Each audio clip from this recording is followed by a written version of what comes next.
বাংলাদেশের চলমান পরিস্থিতিতে যুক্তরাষ্ট্রের ডিপ স্টেটের কোনো ভূমিকা থাকার কথা নাকচ করেছেন মার্কিন প্রেসিডেন্ট ডোনাল্ড ট্রাম্প। বরং তার ভাষায় বাংলাদেশ নিয়ে শত শত বছর ধরে কাজ করেছে ভারত। সেজন্য তিনি বাংলাদেশ নিয়ে প্রশ্নের উত্তর দেওয়ার ভার ভারতের প্রধানমন্ত্রী নরেন্দ্র মোদীর ওপরই ছেড়ে দিতে চান।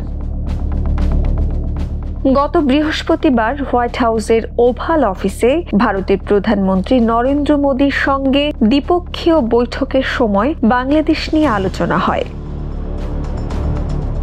ডিপ স্টেট বলতে মূলত যুক্তরাষ্ট্রের কেন্দ্রীয় সরকারের অসংখ্য কর্মকর্তা, বিশেষ করে FBI এবং CIA এর কর্মকর্তাদের গোপন নেটওয়ার্ককে বোঝানো হয়ে থাকে, যারা নির্বাচিত রাজনৈতিক সরকারের বাইরে নিজেদের উদ্দেশ্য বাস্তবায়ন করতে কাজ করে। তবে ট্রাম্প স্পষ্ট ভাষায় জানান, বাংলাদেশে এর কোনো প্রভাব নেই। ট্রাম্প বলেন, বাংলাদেশে আমাদের ডিপ স্টেটের কোনো ভূমিকা ছিল না। এটা এমন একটি বিষয় যা নিয়ে প্রধানমন্ত্রী মোদী দীর্ঘদিন ধরে কাজ করছেন। আসলে এটি কয়েকশো বছরের পুরনো বিষয়। তিনি আরও বলেন, বাংলাদেশ নিয়ে আমি বেশি কিছু বলবো না, বরং এটি সম্পর্কে প্রধানমন্ত্রী মোদী নিজেই ভালো জানেন। মোদীর প্রতিক্রিয়ায় তিনি বাংলাদেশের ব্যাপারে কোনো মন্তব্য না করে ইউক্রেনের শান্তি প্রক্রিয়া নিয়ে কথা বলেন।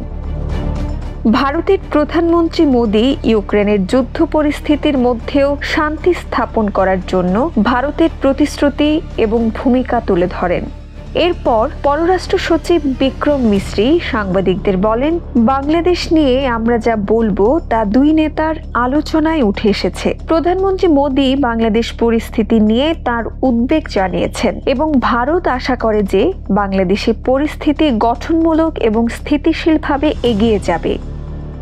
বাংলাদেশের সাম্প্রতিক ঘটনাবলী নিয়ে ভারত উদ্বিগ্ন থাকলেও গত বছর আগস্টে শেখ হাসিনার সরকারের পতনের পর থেকেই বাংলাদেশ ভারত সম্পর্ক কিছুটা উত্তপ্ত।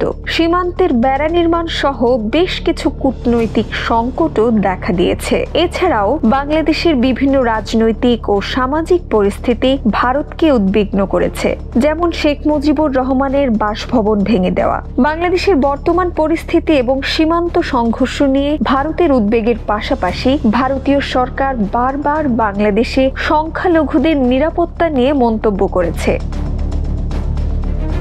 ভারতীয় পররাষ্ট্র সচিব গত ডিসেম্বরে ঢাকায় একটি সফর করেন এবং সেখানে সংখ্যালঘুদের নিরাপত্তা বিষয়ে তার উদ্বেগ প্রকাশ করেন। এছাড়াও ভারত শেখ মুজিবুর রহমানের বাসভবন ভেঙে দেওয়ার ঘটনায়ও উদ্বেগ প্রকাশ করেছে, যা দুই দেশের সম্পর্ককে নতুন করে চ্যালেঞ্জের সম্মুখীন করেছে।